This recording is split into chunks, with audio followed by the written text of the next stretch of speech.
Hello everybody. Just wanted to hop on today. This is Tanya at NV Property Management. I had a completely different topic to talk about today, but I was inspired by what has happened in Utah this week.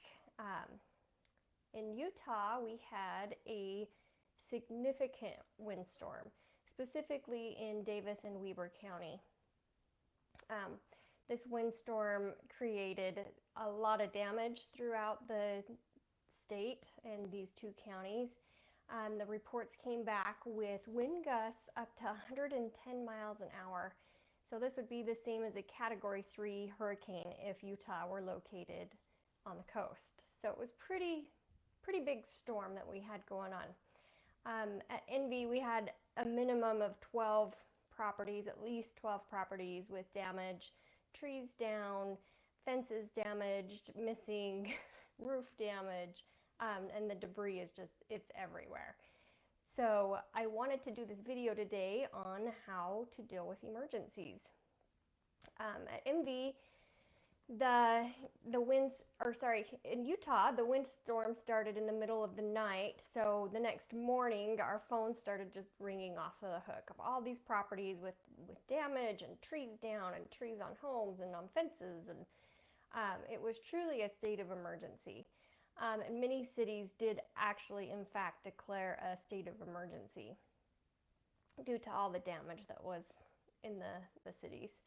So this windstorm is what inspired my video topic today, because even though we had a significant damage to multiple properties at the beginning of the month, which is our most busiest time of the month, rents are due, we're getting owners paid, it's always our busiest time of the month, and then this windstorm happens.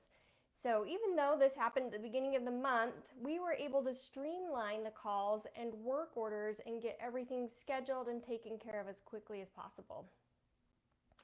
So that is what my topic is today on, is 5 tips landlords must know for handling emergencies in their rental properties. So my first tip, number 1, be prepared.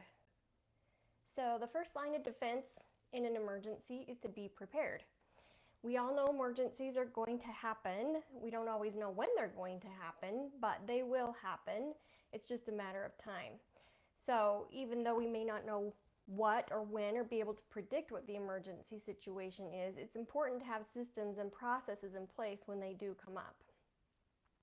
For example, are your tenants aware of the process to take when an emergency comes up? Do you have a 24-hour emergency line that allows tenants to call anytime, even if the emergency is in the middle of the night? Or do you take care of all the emergencies yourself, or do you have an emergency service you use? Are you prepared for emergency on your rental property if you happen to be out of town when the emergency occurs? Do you have a list of qualified vendors you use if you aren't able to handle the emergency yourself? These are all very important questions you need to ask yourself as a landlord. There are laws in place that require you to respond to an emergency within a certain amount of time. So I encourage you to educate yourself on your local laws regarding the length of time you have to respond to an emergency on your property.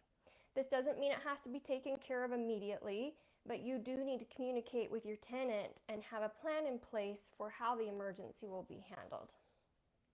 All right, number 2 is have a plan.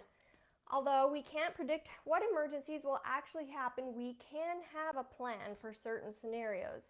At NV, we document each emergency scenario and then carefully map out the process to take for that specific situation.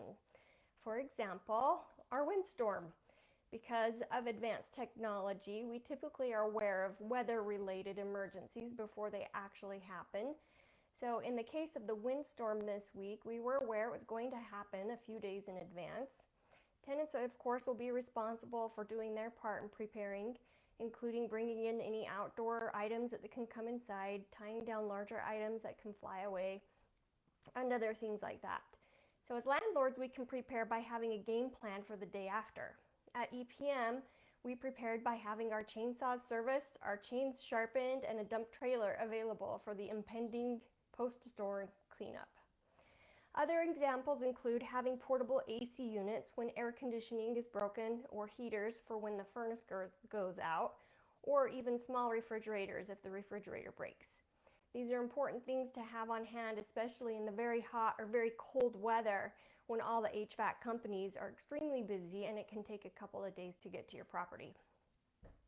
So I'm going to go into a little more detail about our processes and our plans for emergencies at EPM. I'm going to do this in next week's video. We have very detailed processes for each scenario. It's mapped out, certain temperatures, you get an AC unit, and anyways, I'm going to do that in next week's video, so stay tuned for that. Number 3 is be available. So make sure you're available for your tenants to contact you. There's nothing more frustrating for a tenant than to have an emergency at the property they are renting but can't get a hold of the landlord. If you know you're going to be unavailable, make sure your tenant is aware and has the information they need necessary to get in contact with somebody if an emergency does come up at the property. Number 5 is have a list of qualified vendors. Even if you're the handiest of landlords and you can do everything, it's always a good idea to have a list of qualified vendors to have on hand, especially if an emergency occurs.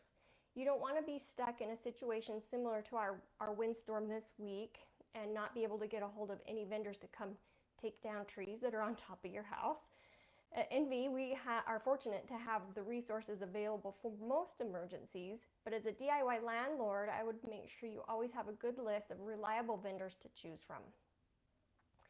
Last, and the very most important tip of all, is communication. This is the number one thing. Communication is going to go a long way with your tenant.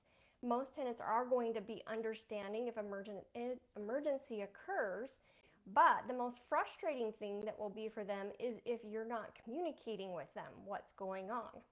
If there's a lack of communication, even though you may be on it and everything is getting done and taken care of on your end, if your tenant doesn't know this, they may be thinking nothing is getting done. So make sure you're communicating with your tenants and letting them know your plan to get things done and taken care of and a time frame to do so. Thanks you guys for watching today's video on 5 tips for handling emergencies in your rental property. Again, my name is Tanya with NV Property Management. Make sure you subscribe to receive more valuable information about your investment properties. If you have any questions about property management or what we can do to help to increase your return on your investment, please give us a call at 801-337-4337 or visit our website at envypm.com. That's